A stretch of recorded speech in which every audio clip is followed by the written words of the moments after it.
O jornalista e doutor em filosofia Martins Vasques da Cunha começou sua história na literatura em 2012. De lá para cá, o escritor vem produzindo obras com olhar crítico e autocrítico. Martin gosta de produzir ouvindo os grandes clássicos do rock, de Bob Dylan a Beatles. O escritor falou sobre seus livros, entre outros assuntos, no Cultura e Saber, que você acompanha agora aqui na Rede Alesp.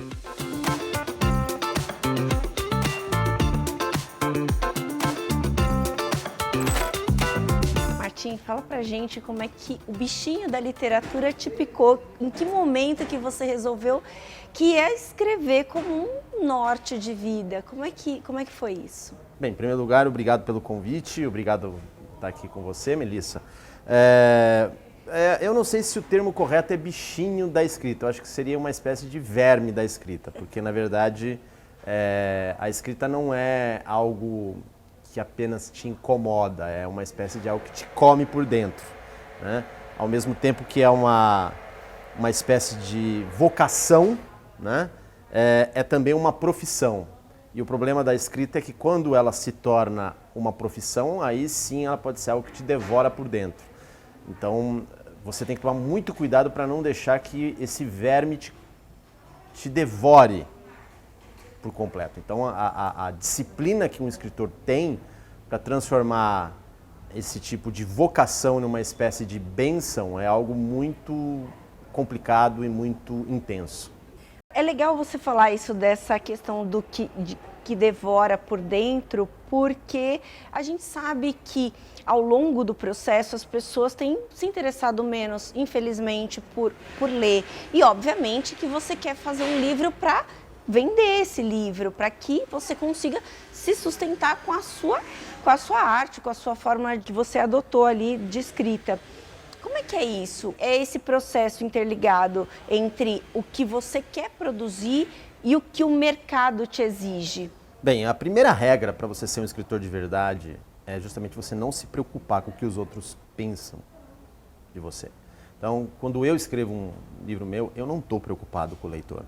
Eu não estou preocupado com o público, eu não estou preocupado com o mercado, eu estou preocupado se eu vou me sentir satisfeito com aquele livro. O primeiro requisito que você precisa para ser um escritor de verdade, além disso, de não se importar, é também você ser extremamente exigente com o que você faz. Você é o seu público, você é exigente, você é mais exigente do que todos os leitores. Então, quando eu escrevo, a única pessoa que eu quero ficar contente sou eu. O que significa que, e é o que acontece na minha trajetória, todos os meus livros demoram um certo tempo para encontrar o seu leitor ideal, que geralmente eu acho que é aquele que vai ter uma insônia ideal, porque daí dessa maneira ele não vai conseguir nem sequer dormir, porque ele vai estar pensando no meu livro, que foi feito justamente com aquela característica desse verme que come o escritor por dentro. Muito bem. Agora, é interessante, assim, como é que é o seu processo? A gente é jornalista, eu particularmente gosto de escrever no silêncio, eu gosto de ouvir o que eu escrevi, isso, claro, numa matéria, num texto curto. Eu gosto de ler em voz alta porque meio que eu peguei uma base do rádio, então isso me ajuda a entender o ritmo do meu texto. Como é que é o seu processo? Tem uma história aí que corre que os escritores gostam de ter sempre um caderninho ou celular ali para anotar ideias para depois colocá-las em práticas e não perder nada disso. Como é que é o seu processo? O meu processo é caótico, porque, em primeiro lugar, eu não tenho nada para anotar as minhas ideias. Eu sei que a ideia é boa quando eu tenho uma ideia, depois de 2 dias ela volta do nada e fala, ok, essa ideia tem alguma coisa. É claro que com o passar do tempo, conforme vou ficando mais velho, às vezes as ideias você vai perdendo porque a memória também vai pro brejo. Então, às vezes eu anoto alguma coisinha para lembrar, mas eu sei que a ideia é boa quando ela volta, né? E ela volta porque, no fim das contas, aquela ideia se transformou numa obsessão. Agora, o processo de escrita é outra coisa, é um processo que você tem que ser, todo dia você tem que escrever. Eu tive a felicidade de, uma semana depois do Mário Vargas Llosa ganhar o Prêmio Nobel de Literatura, isso foi em 2010, né? Eu o entrevistei e eu passei um tempo com ele e aí eu fiz essa mesma pergunta que você fez para mim, para ninguém menos que o Mário Vargas Llosa. Uma coisa sou eu, outra coisa é o Mário Vargas Llosa. Então, o que acontece? Ele falou para mim que todo dia eu tinha que ter uma disciplina. Então você tem que escrever pelo menos uma página por dia, mesmo que essa página seja absolutamente horrível. E ele falava para mim que ele dormia de 3 a 4 horas, acordava por volta das 5 da manhã, onde estava tudo quieto. Isso ele fazia em qualquer lugar do mundo onde ele estivesse. E ele escrevia das 5 às 8. Aí ele saía, dava uma caminhada em qualquer lugar que fosse, voltava e continuava a escrever. Aí, já no caso, ele escrevia os artigos para jornal, né? Esse período das 5 às 8, ele escrevia os romances. Então, eu tentei aplicar isso na minha vida como escritor. E eu falhei fragorosamente. Né? Eu tento escrever sempre pela manhã, sair pelo menos uma página e meia por dia, de qualquer coisa, artigo de jornal, romance, ensaio, o que for. E eu não preciso de silêncio. Eu geralmente escrevo ao som de rock and roll. Né? Eu boto aquilo, um Bob Dylan, um Elvis Presley, um Beatles, e aquilo vai me dando... Olha, é de qualidade, Sim, hein? aqui sempre foi. Então é aí que eu coloco um ritmo que eu sei como é que vai ser a questão da página e como é que vai ser o ritmo da frase, etc e tal. Isso me permite eu adquirir, de certa maneira, uma concentração para trabalhar, às vezes, em lugares meio inóspitos. Então, por exemplo, eu já trabalhei em lugar que estava com construção e batendo, etc. E aí eu faço, pronto, acabou, porque eu tenho um outro tipo de, vamos dizer assim, ritmo mental para fazer isso. Mas eu tento escrever todo dia e eu sempre preciso de um prazo. Né? O Duke Ellington dizia que ele não precisava de tempo para fazer as músicas dele, ele precisava de um prazo. Eu sou a mesma coisa. Se chegarem para mim e falarem, você pode fazer quando você quiser, entregue, eu vou demorar muito tempo para entregar. Eu preciso de um prazo para entregar os textos, senão eles não saem. Eles simplesmente vão ficar arquivados e eu vou ficar mexendo, remexendo sem parar até eu ficar satisfeito, o que é basicamente nunca. Fala um pouquinho para mim sobre essa questão dessa autocrítica. Como é que é isso? Porque eu imagino que a gente, como jornalista, tem muito disso, de dizer assim, será que eu não poderia ir por esse caminho ou por aquele outro? Como é que é isso? Será que você é o seu maior crítico? Não, sem dúvida nenhuma. Eu sei exatamente onde eu erro em todos os meus livros, só que os erros que os outros encontram não são os erros que eu encontro, que são muito piores daqueles que me criticaram. Mas o ponto é o seguinte, né? O que você precisa entender no processo de escrita é que chega uma hora que você nunca termina um texto, nunca termina um poema, nunca termina um livro. Você simplesmente abandona. Porque assim como a escrita é uma vocação que te atormenta, ela é uma vocação que te ensina a abandonar as coisas. Então você precisa ter a noção de que aquilo que você escreveu é o que você conseguiu fazer naquele momento da sua vida. É o que você conseguiu fazer naquele instante. E não tem mais o que fazer. É claro, existem textos meus que eu gostaria muito de pegar e reelaborar depois, etc. Mas eu sei que aquilo é a fotografia de um determinado momento da minha vida.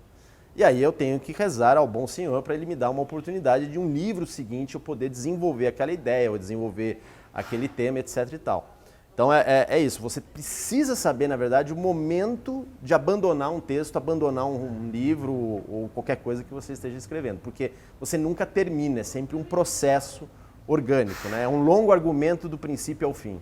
Te consumindo, né? Sim. Com certeza. Agora me conta do seu primeiro livro, como é que foi dizer assim, olha, agora eu vou escrever um livro, vamos ver o que vai dar. Como é que foi? Não foi assim que eu fui escrever um livro. O meu primeiro livro que foi publicado comercialmente, Crise e Utopia, o Dilema de Thomas More, foi lançado em 2012. E agora eu acho que eu vou... Acho não, tenho certeza porque eu já estou com o contrato assinado. Eu vou fazer uma nova versão em 2023. 2023 não, 2024. Já estamos em 2023. E é interessante que com essa nova versão eu tive chance justamente de acrescentar coisas que eu não consegui colocar na primeira versão que foi lançada em 2012. Mas o fato é que ele é o resultado da minha dissertação de mestrado. E eu já tinha vários escritos, etc., mas eu achei que naquele momento da minha vida era o primeiro livro acabado do início ao fim que eu poderia ficar satisfeito comigo mesmo, e é aquilo, eu podia abandonar ao público sem passar vergonha. Então aí eu consegui uma editora que topou, publicou e lançou o livro. Né? O livro, ele teve uma certa repercussão, mais acadêmica, mas ele abriu portas para que eu pudesse escrever sobre alguns temas que já estavam no livro e que depois eu fui desenvolver nos meus livros posteriores. Como é que é esse processo de revisitar textos? Porque eu imagino que isso que você falou antes, de aquele era um momento, e aí eu tenho que revisitar esses textos, é algo complexo, psicologicamente mesmo. Você olhar de volta e falar, opa, peraí, o que eu, há mais 10 anos mais maduro, vou escrever aqui nesse lugar? Como é que é esse processo? Existem escritores que voltam a esse processo, às vezes modificando por completo os livros, né? Existem escritores que eles cortam os livros. Eu não, eu tenho um problema, eu aumento os livros, né? Então, essa segunda edição do Crisotopia, ele vai sair, na verdade, com um quarto capítulo que ele expande certas coisas que eu descobri sobre a minha pesquisa nesses 10 anos. E eu achei que eu poderia incluir numa nova versão do livro. Então, eu não tenho muito problema quando eu vou revisitar, porque como eu já abandonei, e eu estou falando mesmo no sentido de você abandona, é como se você fosse um filho que se abandona para o mundo, pronto, acabou, né? Como eu abandonei, o que eu tenho, na verdade, é a certeza de que eu fiz o meu melhor e que agora eu tenho a chance não de ficar retocando coisas que poderiam ser melhoradas, mas que eu posso colocar coisas a mais que eu descobri nesse meio tempo, entendeu? Mas tem livros que eu acho que, por exemplo, eu não preciso mudar em nada em termos de estrutura. Por exemplo, Poeira da Glória, que é a minha interpretação do Brasil pela literatura brasileira, eu não mudaria nada. Claro, uma coisa ou outra, uma correçãozinha, né, um corte, um erro de detalhe geográfico que tem ali, uma gralhinha, mas não o livro, né, corrigir o livro de cabo a rabo, né? Não vejo nenhuma... E nos meus outros livros também não, né? O que eu mudo muito é mais assim, histórias, né, os meus contos que ainda não foram publicados, que eu modifico, mas isso é por uma questão de que eu acho que aquilo dramaturgicamente é mais interessante. Entendeu? Me fala um pouquinho das suas referências. A gente estava conversando, tava esse livro aqui na mesa, a gente estava falando que eu já li, ele também já leu, e obviamente que aqui um livro que trata de questões políticas. Mas quais são as suas referências? O que você usa como um norte assim, de escritor que você fala, olha, esse aqui é um escritor que eu admiro a forma com que ele constrói o seu texto? Então, aí uma questão não é propriamente... É claro, né? Você vai me perguntar qual é o meu norte como escritor. Homero, entendeu? Eu quero ser Dante, Homero. Mas isso nunca vai ser alcançado porque eu sou um mero mortal. Então eu pego exemplos nos quais eu possa, pelo menos, ficar mais ou menos próximo, né? Mas assim, meu exemplo de atitude para a escrita não é nem tanto um escritor, mas é mais um músico. Por exemplo, eu acho que a atitude correta de um artista tem que ser do Bob Dylan, entendeu? Um sujeito que sempre mudou, nunca olhou para trás, um sujeito que ele sempre, quando o público achava que ele tinha que ser de uma maneira, ele dizia para o público que, na verdade, ele era outra forma.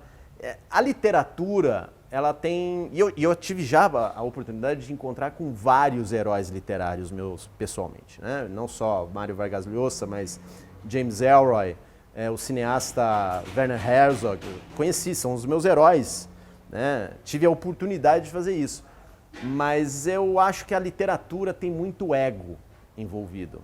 Então, às vezes, se você conseguir deslocar isso para um músico, e um músico da minha afinidade, como Bob Dylan, eu acho que isso é mais um exemplo a ser seguido, no sentido de como você tem que surpreender o seu público o tempo todo. Isso que você está falando é muito interessante, porque a gente está falando de criar personalidades, né? Claro que você tem ali um norte, quando eu falo em norte, eu falo aquele escritor tem uma forma de escrever que eu acho interessante, mas obviamente que a sua personalidade é única, vai se formando nos seus livros e, obviamente, com as referências diversas que você pega, por exemplo, de um cantor como Bob Dylan. Então, muito legal isso.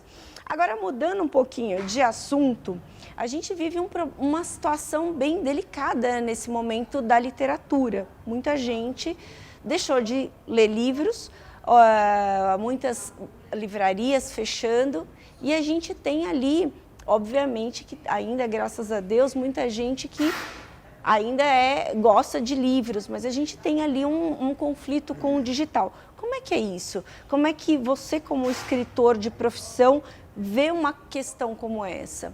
Bem, eu também trabalho no mercado editorial, então não é apenas... como diria Graciliano Ramos, eu faço livros, né? E também trabalhei na parte de vendas, né? Eu fui vendedor da Livraria Cultura do Shopping Vila Lobos por 3 anos, inclusive eu relatei isso recentemente num ensaio para a revista Piauí, como foi o meu tempo na época da Livraria Cultura. E, assim, o que eu posso dizer para você é o seguinte: a culpa da literatura estar nessa situação é do próprio escritor brasileiro.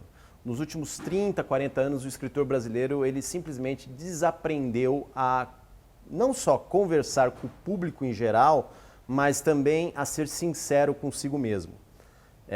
Lembrando que, como eu falei para você, a primeira qualidade de um escritor de verdade, antes de tudo, né, ele precisa ser sincero, autêntico. E o que acontece hoje em dia é que o escritor brasileiro, ele prefere se encaixar a certas modinhas estéticas, ideológicas, etc., e ele não está preocupado em contar uma história com a complexidade que aquela história exige. Então, o que tem hoje no mercado editorial brasileiro e na situação literária brasileira em geral é uma espécie de grande mentira, em que todo mundo fica afagando uns aos outros, dizendo que são grandes escritores, e quando na verdade eles não são grandes escritores. Existem grandes escritores no Brasil, só que esses grandes escritores eles não são divulgados decentemente pela mídia. Então eles ficam à margem, enquanto aqueles que são divulgados pela mídia, eles são endeusados, mas na verdade eles não merecem aquele lugar. Tanto é que depois de 10, 15 anos ninguém se lembra deles, né? Então a situação hoje em dia do mercado e do meio literário é culpa exclusivamente do escritor brasileiro que simplesmente vendeu a alma ao diabo às modas, vamos dizer assim, do dia. Você falou uma questão aqui que me lembrou de um outro tema, que é o ghostwrite, né? Que é aquele, o escritor fantasma, né? Então, a pessoa faz um grande nome e aí outras pessoas acabam escrevendo por ela. Você também vê isso como algo que não é bacana para o mercado? Ou isso é um movimento também... Não, hipótese nenhuma. O ghostwriter é uma profissão normal, nobre. Eu já fui ghostwriter de 2 livros. Ganhei dinheiro com isso, né? Não tem nada de errado nisso, é um contrato que você estabelece com uma pessoa que não tem os mesmos dons que você assina ali e pronto, é uma transação comercial e não há nenhum problema nisso. O problema é de outra monta, é quando o escritor brasileiro que aparece com o seu nome na capa do livro, ele não tem estilo, ele não tem voz, né? Ele na verdade é uma inteligência artificial sem inteligência. Então é esse que é o problema. E outra, né? Ele se vende como algo original quando você tem diversos escritores que copiam-se uns aos outros, algo que já não tem originalidade nenhuma.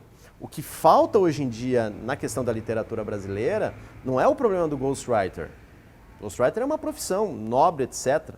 O que falta é um escritor que tenha coragem de contar uma história com o lado humano que deve ter em toda boa história. O que é esse lado humano? É o fato de que a tragédia humana é constante, de que o ser humano vai se confrontar com a sua precariedade e que o ser humano, os seres humanos, eles são pessoas extremamente complicadas. E o que você tem hoje na literatura brasileira é um reducionismo de todo o comportamento humano.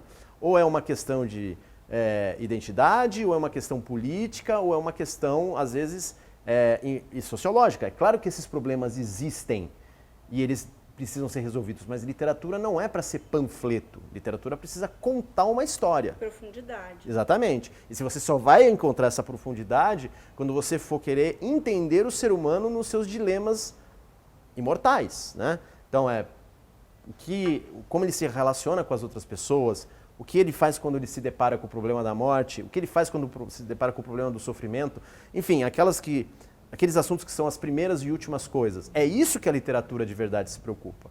E a literatura brasileira se preocupou com isso durante muito tempo. Só que agora eles simplesmente esqueceram de todas as coisas importantes. Agora, tem uma questão aí que a gente sabe que ser um escritor autodidata é para poucos, assim. Tem aquela, nasci com esse dom, eu tenho, não preciso de nenhuma técnica, nenhum estudo acadêmico, isso é bem difícil. A maioria dos casos, você vai adquirindo essas técnicas ao longo de um aprofundamento de estudo. A gente, como jornalista, sabe que a gente tem, por exemplo, aula de jornalismo literário, que é uma delícia a aula de jornalismo literário, que as pessoas ficam ali aprendendo técnicas de como ambientar, de como se aprofundar ali num texto. Mas você acha que há uma falha de formação? Sim. É possível a gente... Sem dúvida nenhuma. O problema não é uma falha de formação acadêmica, é uma falha de formação... estrutural. Não, literária mesmo. O escritor hoje em dia que quer entrar no mundo da escrita, ele faz isso por vaidade, não porque ele se formou. Até porque, eu garanto para você, eu não vou citar nomes, mas muitos dos escritores que estão sendo incensados pela mídia não conhecem vários autores clássicos. Um deles que eu conheço, não vou citar nomes, mas é um sujeito que fiz faculdade com ele e não sabia quem era João Cabral de Melo Neto. E hoje em dia a mídia fala que ele é, o suprassumo da língua portuguesa. E ele até hoje não leu João Cabral de Melo Neto. Então, hoje os escritores, eles não entendem que a primeira regra para você ser um artista da palavra é ler, ler, ler, ler, ler e ler. E não ler para que você tenha que ter cultura, mas sim porque a leitura é uma forma de você comunicar-se com outros mundos e você ajudar os outros a se comunicar. Porque quando você lê diversos autores de diferentes idades, diferentes épocas, diferentes momentos, você pode justamente exercitar a sua imaginação para diversos mundos que você, como um ser humano finito, não vai ter chance de viver. Então, o problema todo é que hoje em dia o escritor brasileiro ele simplesmente resolveu reduzir o seu horizonte de possibilidade, o seu horizonte de imaginação. E o que hoje a gente tem é uma imaginação atrofiada, porque as pessoas não leram os livros que há 100 anos, 150 anos, nossos pais, nossos avós, eles iriam ler, entendeu?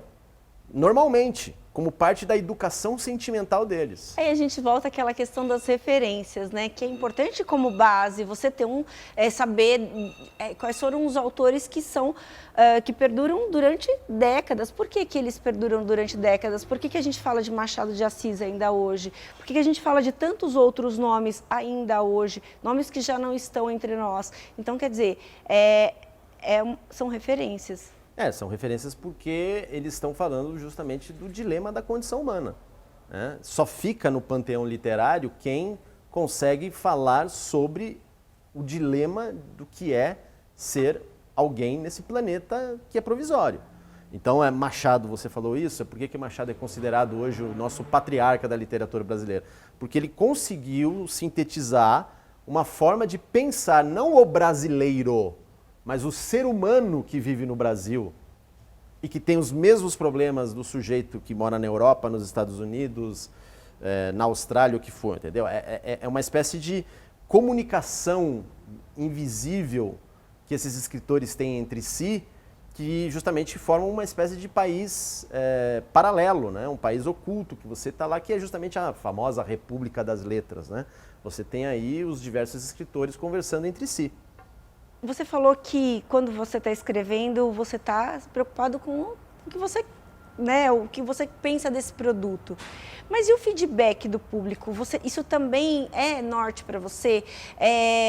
No final, o livro foi publicado e aí as pessoas de repente não entenderam muito bem aquele objetivo do livro. Isso te afeta de alguma forma? Ou isso nem aconteceu contigo ainda? Não, só acontece. De todos os escritores da minha geração, eu provavelmente sou o mais criticado. E eu gosto disso.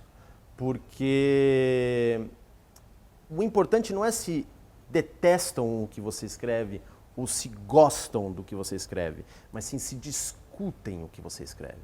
A relevância de um escritor se vê ao fato não de que ele é amado ou odiado, mas sim se ele perturba. E eu consigo fazer isso em todos os escritos que eu faço. Todos. Então, a indiferença que é a pior coisa. E essa indiferença, ela pode ser tanto todo mundo endeusando um escritor, como também todo mundo destruindo o escritor. Mas quando não se é indiferente e você incomoda, como é o meu caso, isso é uma maravilha. Fala um pouquinho para mim sobre como é que é. Você falou dos prazos, né? Quanto tempo leva para você entregar um livro para a editora? Qual que tem um fluxo normal para que isso aconteça entre assinar o contrato e entregar o livro para a editora? Como é que funciona? Por exemplo, com Poeira da Glória, em que eu tinha um contrato assinado e eu tinha um prazo para entregar, eu demorei 2 anos e meio. O meu próximo livro, A Disciplina do Deserto, está no prelo, ele vai sair pela Realizações, acho que no 2º semestre. Ele é baseado na minha tese de doutorado. Então, minha tese de doutorado demorou 5 anos. Só que desde o momento que eu fiz a minha tese de doutorado até o momento da publicação, já se passaram 8 anos. E nesse tempo eu fui remexendo, retocando, etc. Então, o prazo em si é uma coisa muito elástica, depende também... Porque, na verdade, o livro se faz não no momento em que você escreve, mas no momento em que você revisa. Então, quando você recebe o livro, e o livro está diagramado, e você começa a ver que vai virar um objeto, vai virar algo concreto, é ali que o livro você começa a mexer. Você fala assim, pô, essa palavra está errada, essa frase não está boa, eu acho que eu vou mudar a ordem desse capítulo. E aí é outro processo de escrita. Então você não tem como você colocar isso, demorei tanto tempo. Depende também de como o livro vai te levar. Né? Porque é o outro ponto da escrita. Essa é a segunda regra do escritor. Não é você que escreve o livro, é o livro que te escreve. É o livro que exige de você. Por isso que quando eu falo que eu não estou nem aí para o que o público pensa dos meus livros, é porque, na verdade, eu estou numa relação com os meus livros em que o livro vai me exigir algo que eu preciso estar aberto àquilo e eu preciso cumprir aquela exigência. Porque se eu não cumprir aquela exigência, o livro não vai sair como eu queria lá atrás, entendeu? É uma relação muito orgânica e, ao mesmo tempo, muito assombrosa, porque, de certa maneira, é como se você estivesse conversando com espectros, com fantasmas. E esses fantasmas estão ali impulsionando você até um momento em que você tem que botar um ponto final, porque você tem que abandonar, porque senão os espectros vão te possuir. Uma curiosidade aqui muito grande, como é que funciona financeiramente isso? Porque você tem um prazo longo aí para entregar esse livro até ele começar a vender. Neste prazo você tem algum recebimento da editora? Como é que isso funciona? O escritor no Brasil é um coitado financeiro, tá? É um proletário intelectual. Faz parte daquilo que a gente chama de aristocracia do rebotalho, entendeu? No meu caso, eu não consigo viver dos meus royalties, que, enfim, meus livros não são best-seller. Eu recebi já adiantamento pelos livros, mas o adiantamento dura 2 meses no máximo, ainda se você, sei lá, cortar a TV a cabo, entendeu? O que acontece é que eu trabalho como um louco em outras coisas. E aí vem a questão da disciplina.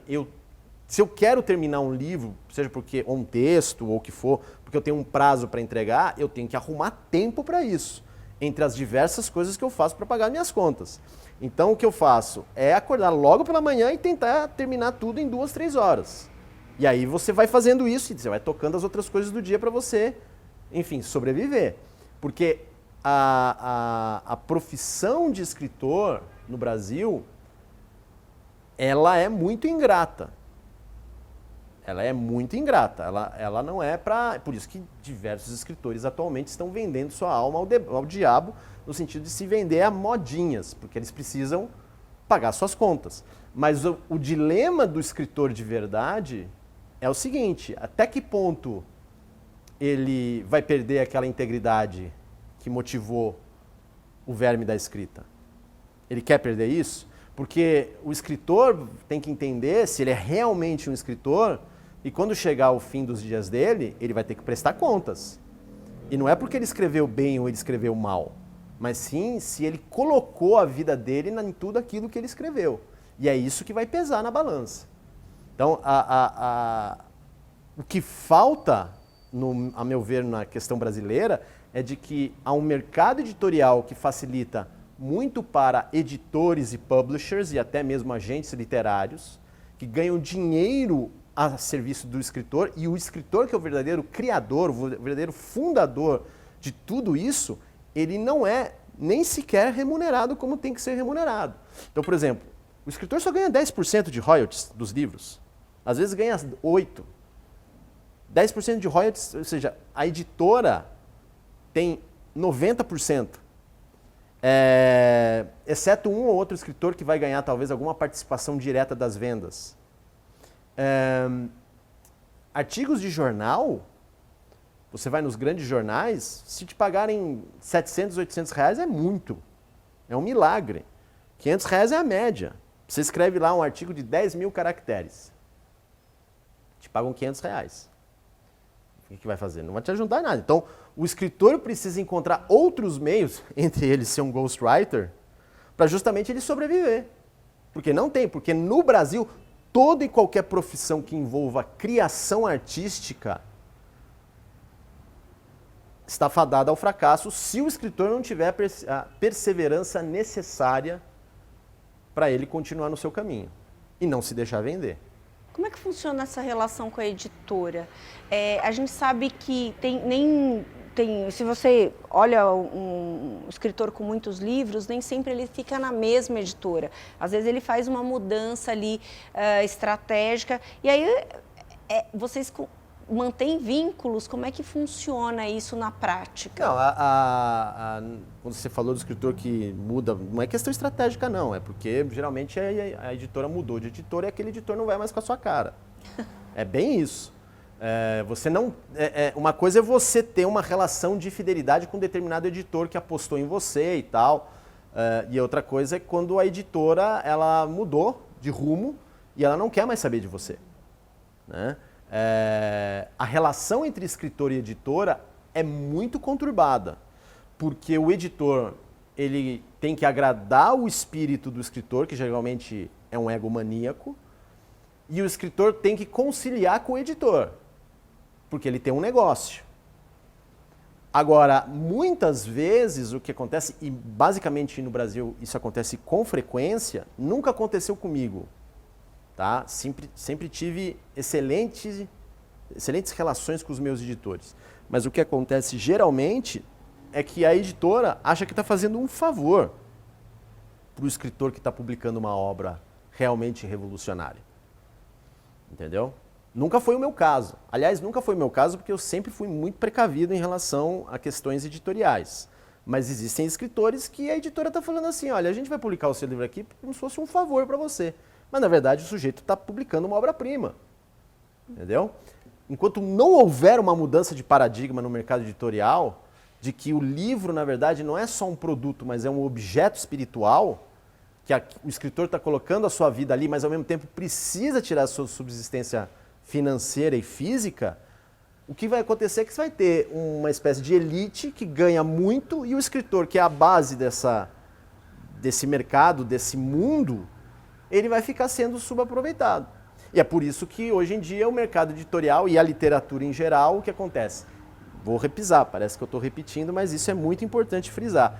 O escritor de verdade não é reconhecido nem pelos seus pares e nem pelo mercado editorial, e o que você tem, por exemplo, é muito provavelmente que o próximo Machado de Assis esteja escondido e ninguém sabe por quê, porque a Folha de São Paulo simplesmente não colocou na manchete. É complexo, é muito complexo e é tocante, porque a gente sabe o quanto é importante a leitura para todo mundo, independente se você vai seguir a carreira de escritor ou não, e que o estímulo à leitura é essencial.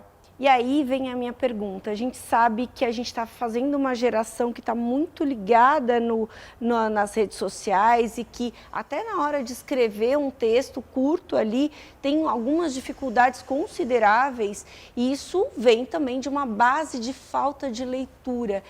E aí a gente tem como colocar a escola pública, a escola de um modo geral e claro a escola pública dentro desse contexto para de repente formar melhores leitores, formar melhores escritores. É possível? Você vê isso? O que vai melhorar isso é a questão familiar. É a família que educa a criança, a pessoa, a adquirir esse gosto. Se a família não adquire isso, a escola não tem como consertar isso. Então, eu acho assim, um dos problemas de política pública brasileira em relação ao incentivo de leitura é que eles jogam tudo nas mãos dos professores e eles não pensam que antes eles precisam ajudar aquela família até a sua subsistência garantida, de alguma forma, entendeu? Porque o ponto todo é o seguinte, leitura não é uma coisa de elite. Leitura é algo que todo mundo precisa saber, até para, enfim, viver, né? Existem pessoas que eu conheço que elas não são nem de classe média alta, nem rica, elas são pessoas humildes, mas elas gostam de ler, entendeu? E elas ensinam isso para os filhos deles. Mas aí, ao mesmo tempo, o que você vai ter? Nas escolas vão colocar livros chatos para a criança ler. Por exemplo, eu sou contra uma pessoa com 17, 18 anos ir para o vestibular e é forçada a ler Machado de Assis, que é uma literatura extremamente complexa, extremamente sutil. Então, vai ler outras coisas, mas não agora no momento Machado de Assis. Aos 18 anos, você está querendo decidir pela sua profissão. Você vai ler isso depois de uma determinada idade, com uma maturidade necessária para aquilo. Então, eu acho que cada vez mais o ponto da formação literária ela tem que ser resolvida no seio da família, não na escola ou dependendo de incentivo público. Isso é muito interessante você falar, e aí eu quero até trazer aqui uma história pessoal. Tenho uma sobrinha de 3 anos e desde que ela era muito bebezinha, 6, 7 meses, eu fiz uma assinatura de livro infantil. Então, todos os meses, desde então, ela recebe 2 livrinhos e que os pais leem para ela. Mas aquilo deu um salto para ela tão grande. Ela é uma criança de 3 anos com um vocabulário muito bom. Às vezes ela corrige outras crianças que estão falando ali, né? E ela isso estimulou a imaginação dela, que ela não sabe ler ainda, mas ela começa a folhear o livro e ela cria histórias. Então isso de fato é notório como teve um impacto ali. E ali, obviamente, que até quando eu tiver condições, ela terá ali a assinatura de livro, porque é realmente algo que é transformador, sem dúvida. A leitura, como eu disse, a escrita, ela justamente faz a imaginação florescer, né? Abre os horizontes da pessoa. E quando você tem um mundo que não privilegia a leitura e não privilegia a literatura, ele está, na verdade, atrofiando a imaginação, né? Sem dúvida. Agora a gente já está terminando o nosso papo. Eu queria que você falasse do seu livro que você vai lançar, que você está para lançar e o que está à venda agora. Não, vai ser no segundo semestre, tá no prelo. Mas já dá um spoiler aí do que vem pela frente, porque aí a gente já tem esse compromisso, né, de ajudar as pessoas que estão em casa a conhecer novos autores. E de qualquer forma, eu queria agradecer também a sua presença aqui, porque a gente, com Cultura e Saber, a gente quer que as pessoas de casa tenham essa vivência, né? Muitas vezes a gente tem a vivência aqui com os livros, com esse universo fantástico, mas conhecer um escritor e saber como é que é todo o processo para que aquele livro chegue nas nossas mãos é muito bacana. Então, o meu próximo livro ele vai se chamar A Disciplina do Deserto, né? Ele vai ser lançado pela Realizações e o assunto dele é uma reflexão sobre a vida e a obra do poeta inglês John Milton, que é o autor dos maiores épicos da literatura ocidental, que é O Paraíso Perdido. Então eu vou mostrar nesse livro qual foi o drama dele numa situação histórica muito específica que é conhecido como guerras civis inglesas, e como ele foi, na verdade, encontrando soluções existenciais para ele escapar do dilema histórico. E um dos motivos que eu quero muito lançar esse livro ainda esse ano é porque eu faço paralelos entre o que aconteceu na Inglaterra daquele momento e com o próprio Milton, com o que está acontecendo hoje em dia no Brasil. Então é um livro que, apesar de falar de um autor muito distante, por meio da imaginação, você pode conversar com o que está acontecendo agora com o nosso país. Muito bem, muito obrigada. Esse foi o Martins Vasques da Cunha, que é um escritor e que você pode conhecer as obras dele. E você que está em casa, quer saber onde é que a gente está aqui? A gente está na biblioteca da Alesp, que é um espaço maravilhoso, gratuito, e que você pode vir aqui pegar livros aqui emprestado. Das 10 da manhã até as 18 horas, você traz um documento original com foto, seu comprovante de endereço e pode ter acesso a esse acervo. Muito obrigada e até a próxima!